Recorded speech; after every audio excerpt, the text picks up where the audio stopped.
सारी अच्छी अच्छी खबरें आ रही थी जी। ऐसे लगता है कि बीच में कुछ स्पॉइलर है कि जो बार बार इस डील को नहीं होने देना चाह रहा। इस सारी सिचुएशन को on the part of America और इजराइल वो कंट्रोल कर रहा है। वो इजराइल खुद है, वो नेतन्याहू साहब खुद हैं और उनकी एडमिनिस्ट्रेशन है। शायद ये डील बिल्कुल करना ही नहीं चाहते। अब्राहम अकॉर्ड की जो बात की है, ये तो बिल्कुल ही एक बहुत बड़ा स्पॉइलर है।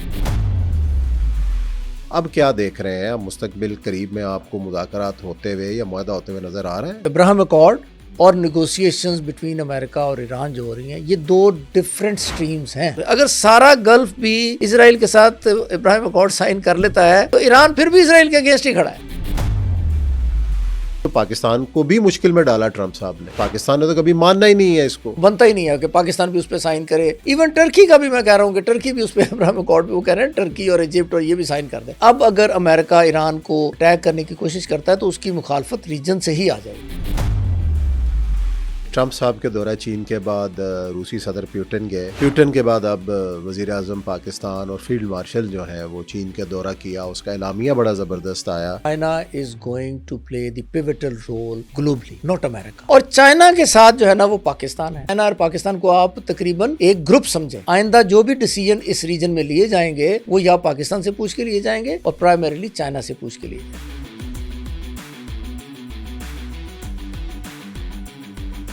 बिस्मिल्लाहिर्रहमानिर्रहीम, अस्सलाम वालेकुम। मैं हूं मोहम्मद उस्मान और आप देख रहे हैं पब्लिक पॉडकास्ट।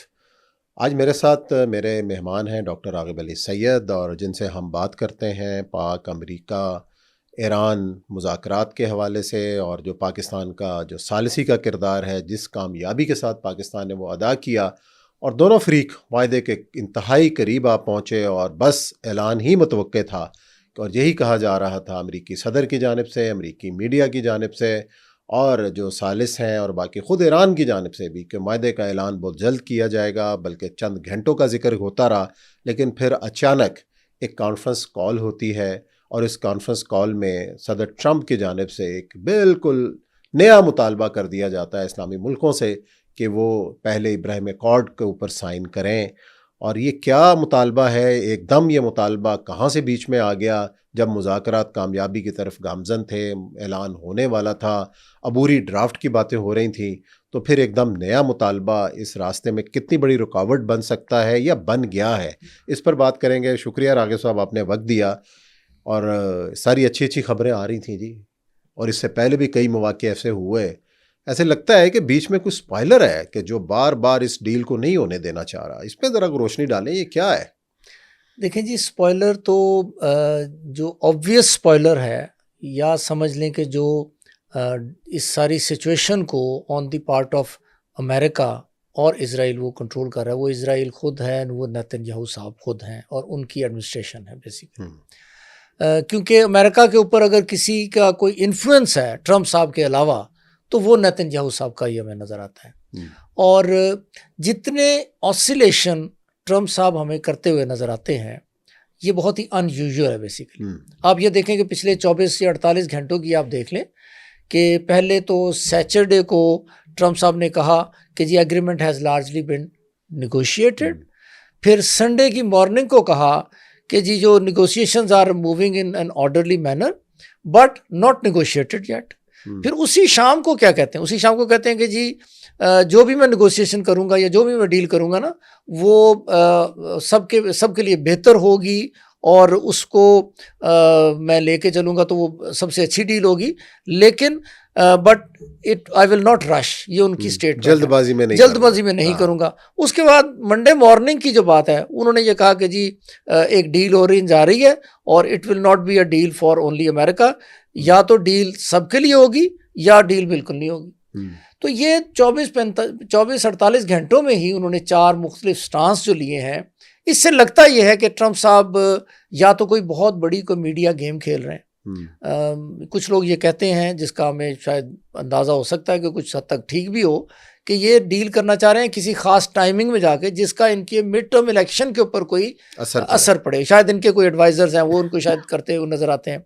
और दूसरी बात यह है कि शायद ये डील बिल्कुल करना ही नहीं चाहते, या किसी जगह पे जब पहुंचते हैं वो बात जो शामिल होनी चाहिए वो नहीं होती, तो प्रोबेबली फिर इसराइल या इसराइली लॉबी जो है वो इन्फ्लुएंस करके कोई ऐसी बात बीच में डाल देती है कि वो डिट्रैक हो जाता है। अब इन्होंने जो लेटेस्ट चीज़ की है, जिसको कि अब्राहम अकॉर्ड की जो बात की है, ये तो बिल्कुल ही एक बहुत बड़ा स्पॉइलर है। देखिए, जो अब्राहम अकॉर्ड है, आपको पता है उसकी हिस्ट्री क्या है और वो उसका कॉन्सेप्ट क्या है।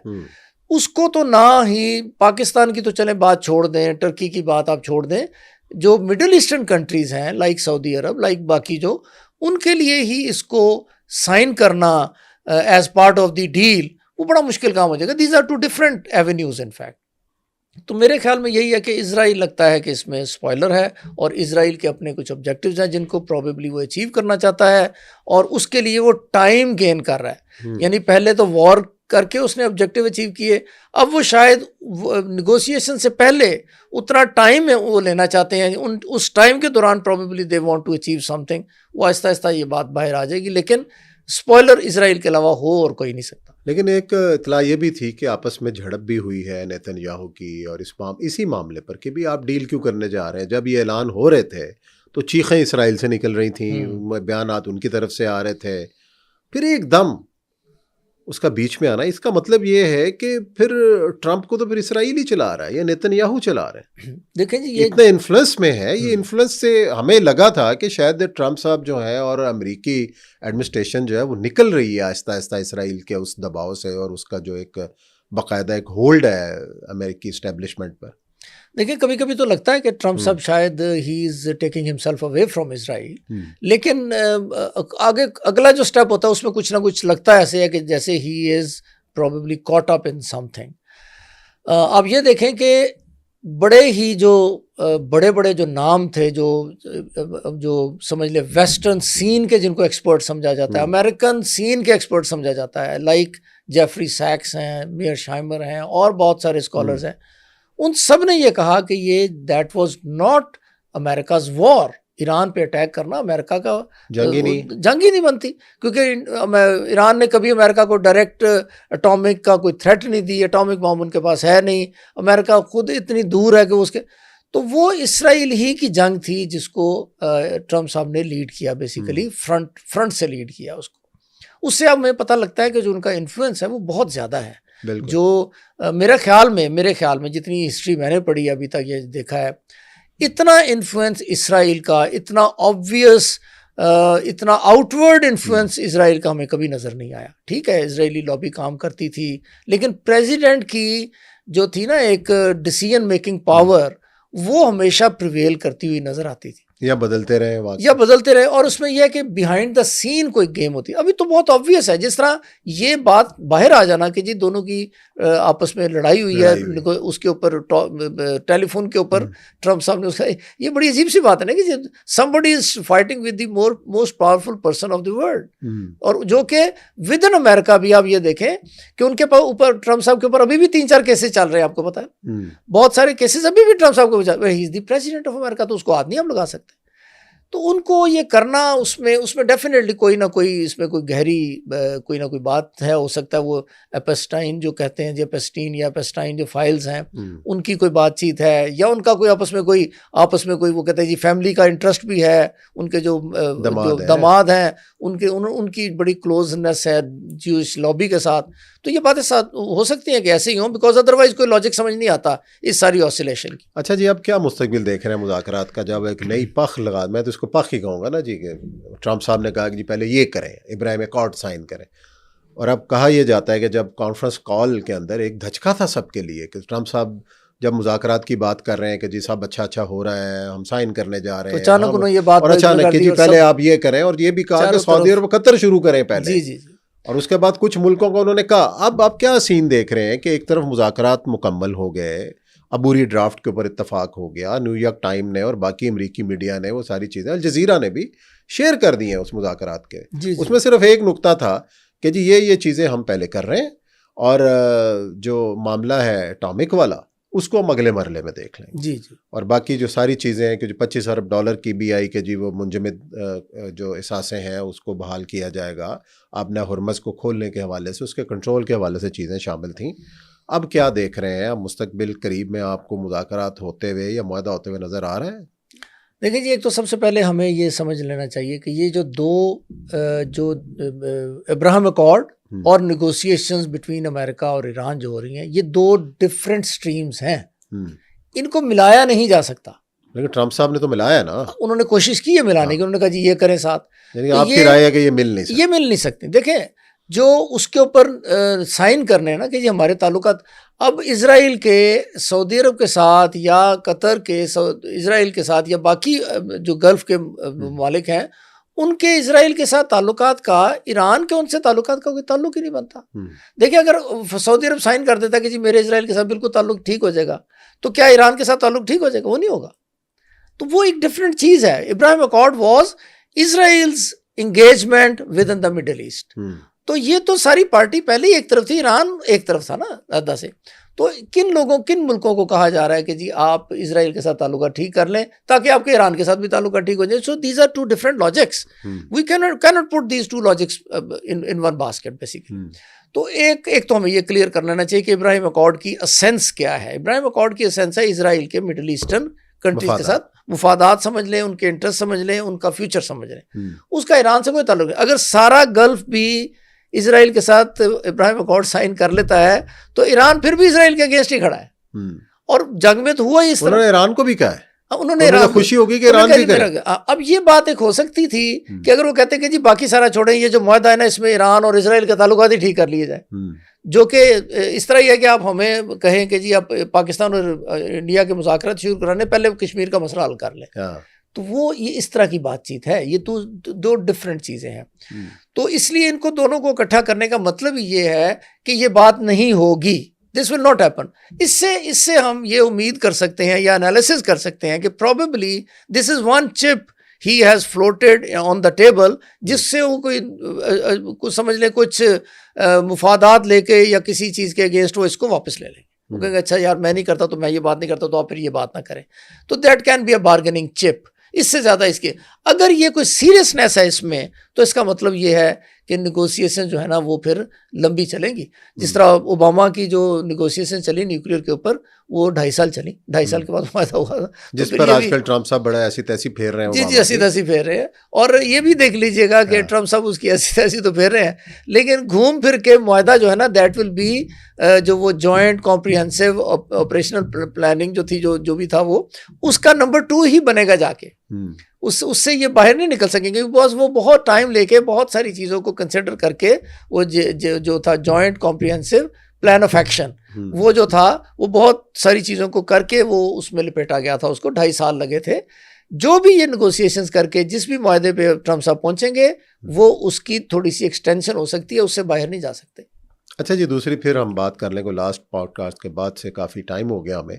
इस दौरान पाकिस्तान ने बड़ा रिमार्केबल काम किया। मोहसिन नकवी साहब वहाँ पे रहे पहले 5 दिन, फिर जाके उन्होंने मेहनत की, फिर 4 दिन वहाँ रहे, फिर हमारे फील्ड मार्शल गए, वहाँ पे सारी बातचीत हुई। पाकिस्तान के ऊपर जो अभी तक जो एतमाद है तमाम फरीक़ैन का, वो भी बरकरार है। पाकिस्तान की बात भी सुनी।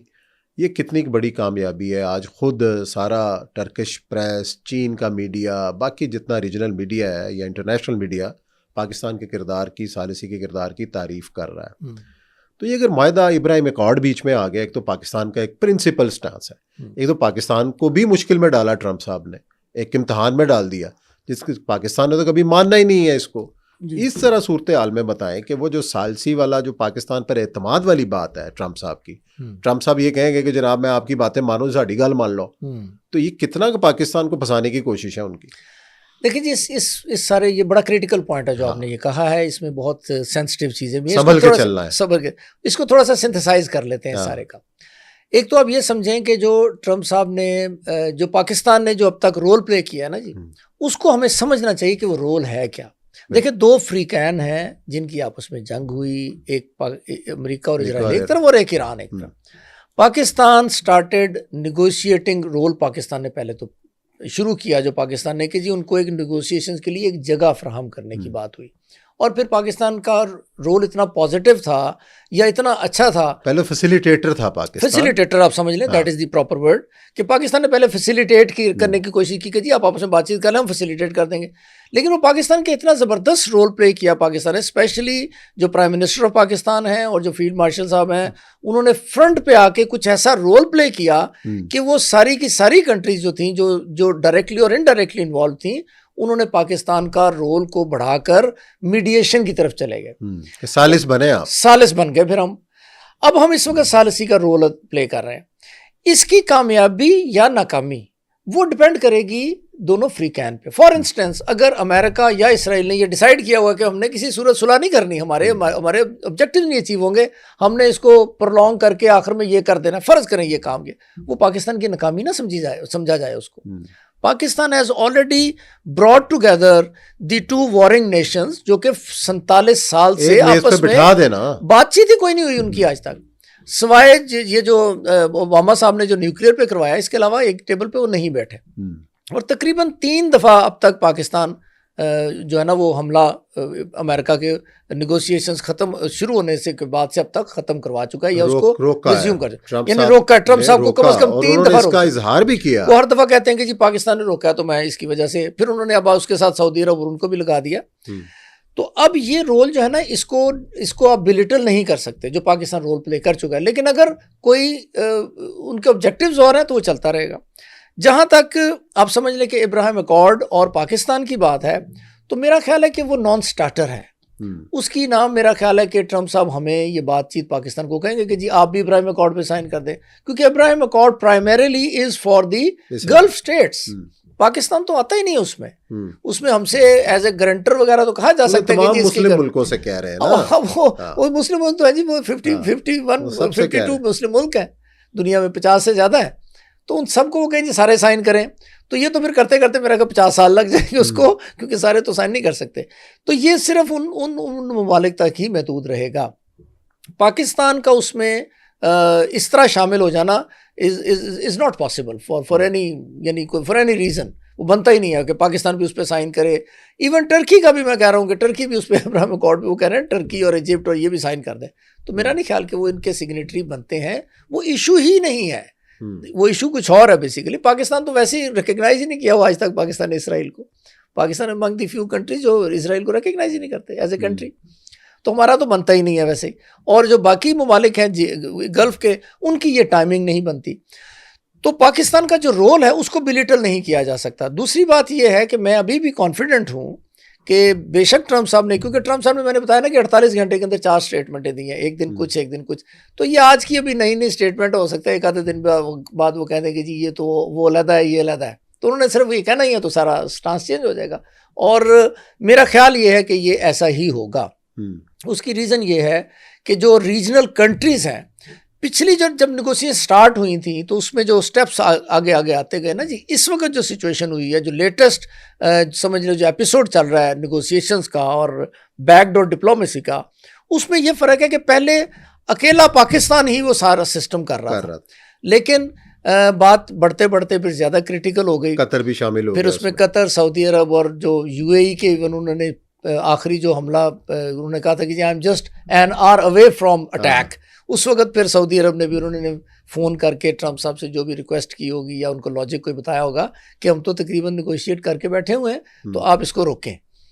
उसके बाद भी फिर पाकिस्तान ही मेन लीड पे अभी तक चल रहा है उनके साथ। तो अब ये जो रीजनल कंट्रीज जिसमें शामिल हो चुके हैं, इससे ये आप समझ लें कि अब अगर अमेरिका ईरान को अटैक करने की कोशिश करता है तो उसकी मुखालफत रीजन से ही आ जाएगी, रीजन से ही आएगी। जी, क्योंकि ये वॉर खुदा न खास्ता अगर ऐसा होता है तो ये वॉर रीजन में और बियॉन्ड रीजन ये फैल जाएगी। तो इसको अब नेगोशिएशन की तरफ ही आना पड़ेगा। उसमें जो भी आप शर्तें शामिल कर ले उसमें डिले हो सकता है, लेकिन मेरा ख्याल है कि कहीं ना कहीं नेगोशिएटेड सेटलमेंट की तरफ ही बात जाएगी। वॉर रिज्यूम होने का चांस जो है ना वो अब कोई एक्सेप्ट करने के लिए तैयार नहीं है, इंटरनेशनली भी रीजनली भी। चलें, ये तो हो गया ना जी, वॉर कब तक ये रुकती है, मुआहदा कब तक होता है। इस दौरान एक बड़ी डेवलपमेंट ये हुई है कि ट्रम्प साहब के दौरा चीन के बाद रूसी सदर प्यूटन गए, प्यूटन के बाद अब वज़ीर आज़म पाकिस्तान और फील्ड मार्शल जो हैं वो चीन के दौरा किया, उसका एलामिया बड़ा ज़बरदस्त आया। तो एक बड़ी बिग पावर्स के बाद पाकिस्तान की जो क़यादत का वहाँ पे जाना, इसकी क्या अहमियत आप समझ रहे हैं इस दौर? देखें जी, ये है जो नई आप समझ लें कि unfolding regional and global dynamics जो है ना, उसकी ये रिफ्लेक्शन है। रिफ्लेक्शन ये है कि एक तो globally China is going to play the pivotal role globally, not America. क्योंकि अमेरिका की मसला ये है कि एक अमेरिका तो एक बहुत बड़ा कॉन्टिनेंट है, आइसोलेटेड है, समुंदर पार है, बैठा हुआ हमेशा से, जो उसकी स्ट्रेंथ भी रही है। तो वो हमेशा उसकी प्रेजेंस यूरोप में और एशिया में रही है। बिल्कुल, that is where they are treated as a global power. लेकिन अब वो जो चीज़ है ना जी, ज्योग्राफी, वो बहुत इंपॉर्टेंस गेन कर चुकी है अब इंटरनेशनली।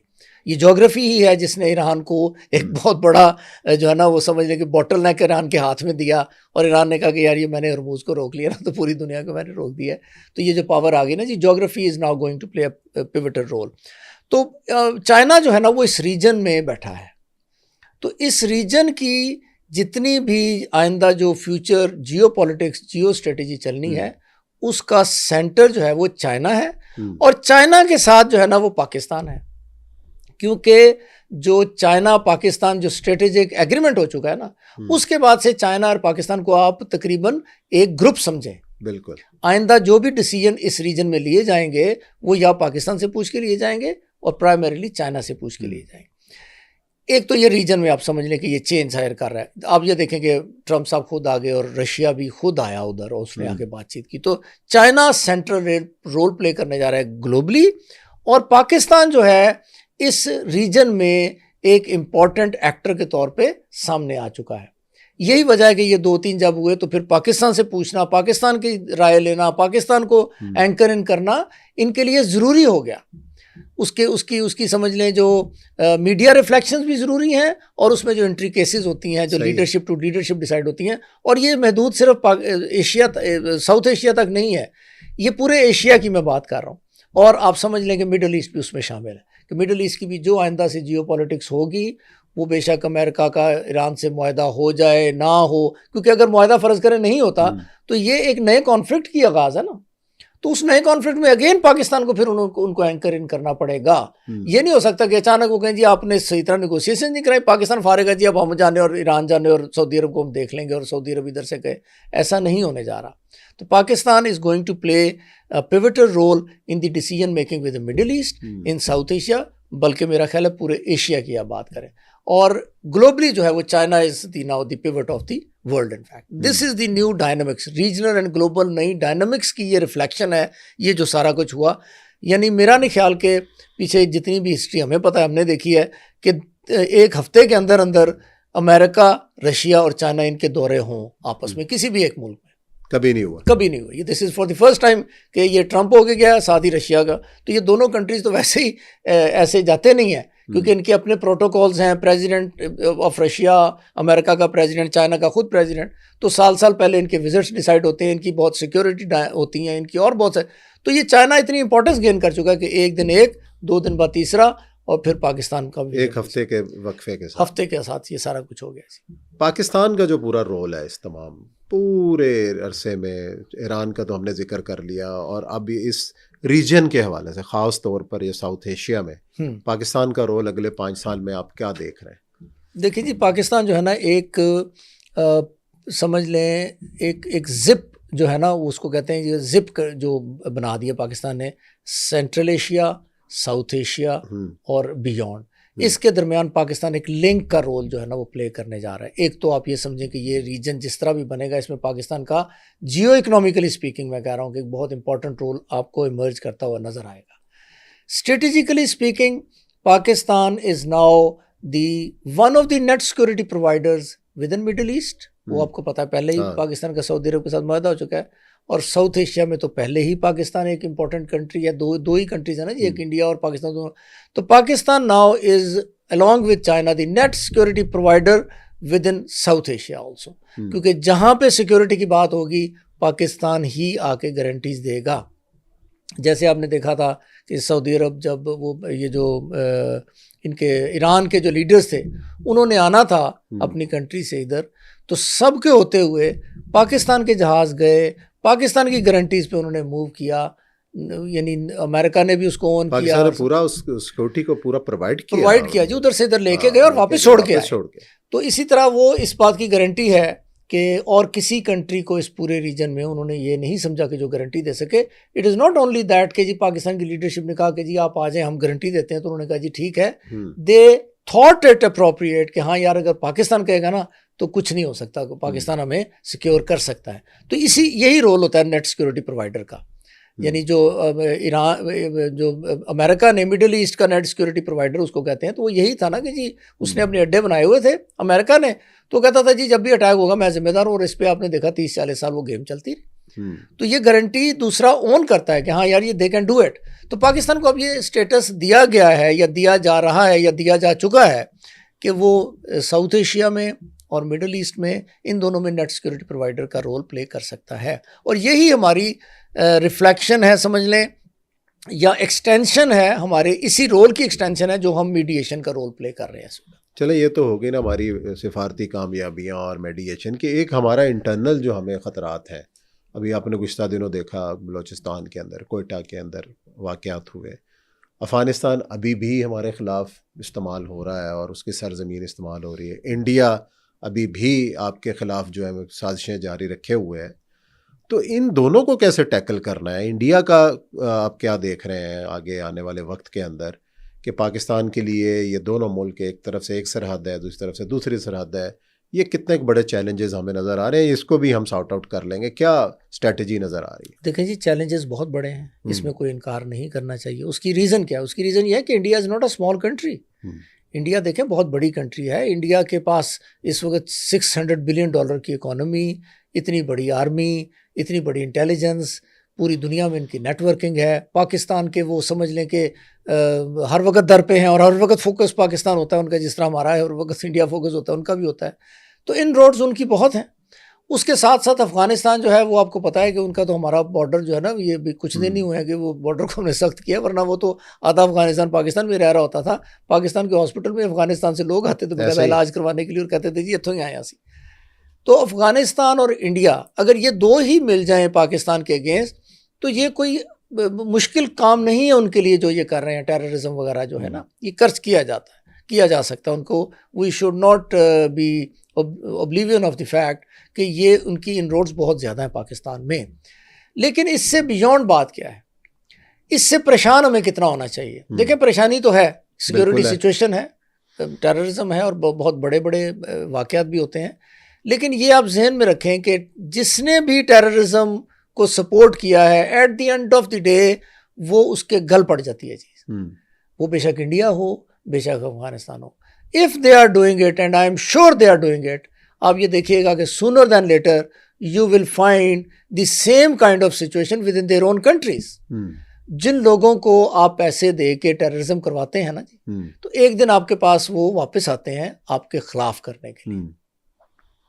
हमारे ऊपर अफगान वॉर के बहुत सारे बैड इम्पैक्ट्स में पाकिस्तान की ये लर्निंग है कि यार ये काम आसान नहीं है, और वो लोग वापस आते हैं। आप समझ लें कि हमने कहीं पे अगर कोई चीज़ क्रिएट की, सपोर्ट की, तो उस सपोर्ट को एक करने का एक तरीकाकार है। टेररिज्म नहीं हो सकता वो। हमने एक जंग लड़ी ना जी अफगानिस्तान के साथ मिलके, रशिया के अगेंस्ट हमने बहुत देर जंग लड़ी।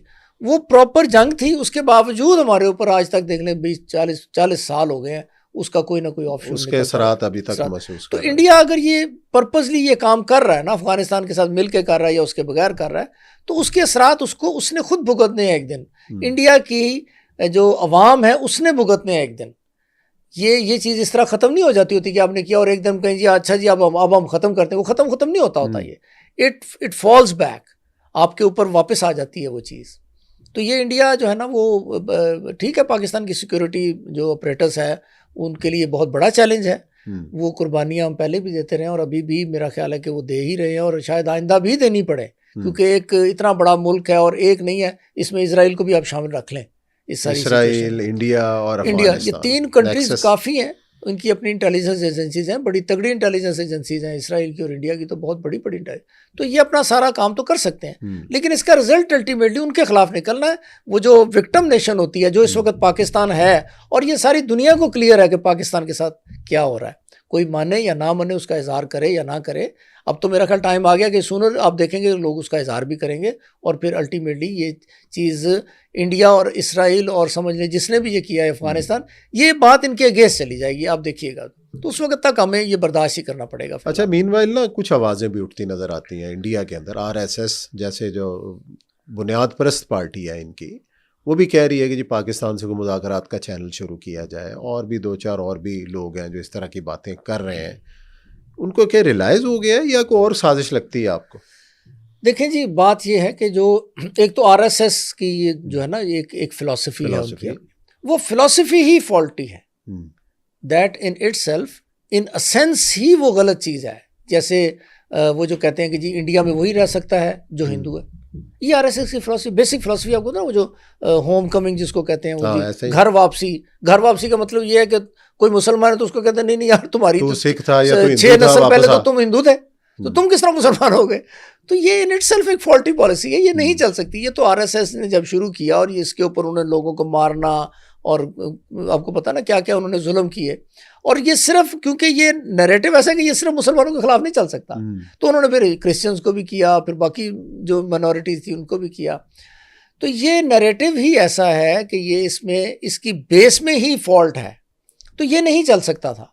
ये आइंदा 10 साल भी चलेगा तो एक दिन इनको ख़त्म करना पड़ेगा। और वो क्योंकि ये जो इस तरह की जो फैशिस्ट रेजीम्स होती हैं ना जी, उनका मसला ये है कि वो पूरी दुनिया भी फतह कर लेना। अब हिटलर ने आपके हिटलर ने देख लें कितने मुल्कों को तो उसने बकायदा सब बना लिया था उसका, जिस तरह वो जा रहा था पूरा यूरोप उसने तकरीबन कब्जा किया हुआ था। लेकिन what happened, where that narrative went. अभी आज आप जर्मनी में हिटलर की बात नहीं कर सकते, बिल्कुल, आप उनकी तारीफ करना तो बात। तो ये जो फैशिस्ट रजीम होता है ना, इसका मसला ये है कि इसकी क्योंकि बेस खराब होती है, तो अल्टीमेटली एक दिन ये रुकता है। जब ये रुकता है ना, तो ये बड़ी तेजी से वापस जाता है। तो अब ये मेरा ख्याल है कि वो जो आरएसएस में जो अक्लमंद लोग हैं ना, वो ये समझते हैं कि यार ये हमारी बारी खत्म हो जाएगी। क्योंकि असल में तो बात है ना, आपको पता नहीं, ये सारी गेम होती है जो चलाते हैं इस तरह के जो आउटफिट्स होती हैं, जो ग्रुप्स होते हैं, उनको पता होता है कि अंदर इंटरेस्ट की बात है, अंदर इंटरेस्ट। तो उनको पता होता है कि यार ये अगर ख़त्म हो गया तो ये हमारे इंटरेस्ट ख़त्म हो जाएंगे। वो शायद ये बातें कर रहे हैं, उनको ये रियलाइज़ हो चुका है कि अब ये नैरेटिव नहीं चल सकता। और ये अब मेरी जस्ट मार्क माई वर्ड्स कि ये नैरेटिव अब इंडिया में नहीं चल सकना। वो फेल हो गया नैरेटिव। वो पाकिस्तान ने जंग में इंडिया को शिकस्त दे के वो जितनी उन्होंने सारा वो मीनार खड़ा किया था ना, वो मीनार गिर गया। हाँ। अब उस मीनार को आप ऐसे खड़ा कर लें, ऐसे खड़ा कर लें, उसने नहीं चलना, ये बात चल नहीं सकेगी अब। तो उसमें आप देखिएगा कि जो सेन माइंड्स हैं वो इसलिए बातें कर रहे हैं कि उनको पता है कि यार ये जब गिर रहा है तो हम अपनी जगह ले लें। तो अल्टीमेटली आप देखिएगा ये खत्म हो जाएगा आरएसएस वगैरह की जो फिलॉसफी है, और they will have to change their philosophy. वैसे फिलॉसफी चेंज नहीं होती उससे वो पार्टी। लेकिन हालिया जो इलेक्शन हुए हैं उसमें उन्होंने जीत भी ली है। ये जो बंगाल उन्होंने जीता है, बाकी जो ममता बनर्जी है और इस किस्म के जो लोग हैं उनको हराया इन्होंने। देखिए आप ट्रेंड देख लेना जी, पहले से उनके वोट कम हुए या ज्यादा, वो कम हुए, और दूसरा उनकी सीटें आगे भी कम होंगी। अभी तक देखें मोदी साहब ने 20-25 साल से, मोदी साहब 3 दफ़ा प्राइम मिनिस्टर बन चुके हैं अब तक, और ये सारा उन्होंने ये नैरेटिव क्रिएट किया हुआ है। 40 मीडिया हाउसेस को वो कहते हैं कि गोदी मीडिया जिसको कहते हैं, उसको पैसे लगाते हैं। तो एक बहुत बड़ा जिन है, उसको ख़त्म होते होते टाइम लगना है, लेकिन ये बड़ी तेज़ी से ख़त्म भी हो जाता होता है। देखें एक वक्त था कि कांग्रेस के अलावा पार्टी कोई नहीं थी इंडिया में। समझते थे कि यार इंडिया बस कांग्रेस के हिसाब से ही चलेगा। वो देख लें कितना मिनिमाइज हो गया। तो वो जब आपकी उसमें बेस में जब खराबी पैदा होती है तो वो ख़त्म हो जाता है। एक आधा इलेक्शन जीत जाना, इवन इंडिया की तो बड़ी डायनामिक से बड़ी डिफरेंट है ना, because it's a big country, तो सारा साल उनके इलेक्शन होते रहते हैं। तो किसी एक वक्त ये जब ख़त्म होगा तो इनको या तो अपना वो कोई कुछ ना कुछ सिस्टम चेंज करना पड़ेगा ताकि वो सर्वाइव कर सके for more longer period. Otherwise ये एक दिन ख़त्म होना ही होना, और मेरा ख्याल है कि उसका आगाज़ हो चुका है अब। चलो जी, देखते हैं ये बातें जो हैं हम कब तक इस पर अमल होता हुआ देखेंगे। और ये तो दीवार पे लिखी हुई तहरीर है जो कि ये होनी है भारत के हवाले से, और पाकिस्तान अपने चैलेंजेस से भी बखूबी निपटेगा। और पाकिस्तान का जो सालसी का रोल है पूरी दुनिया उसको तस्लीम कर रही है। आज इंटरनेशनल मीडिया उठा के देख लें, पाकिस्तान की तारीफ़ें। अल्लाह ताला पाकिस्तान को अपनी हिफाजत में भी रखे और अपना ख़ास करम भी रखे। बहुत शुक्रिया आपका पॉडकास्ट को देखने का। अपनी राय से भी हमें आगाह कीजिएगा। अल्लाह हाफ़िज़।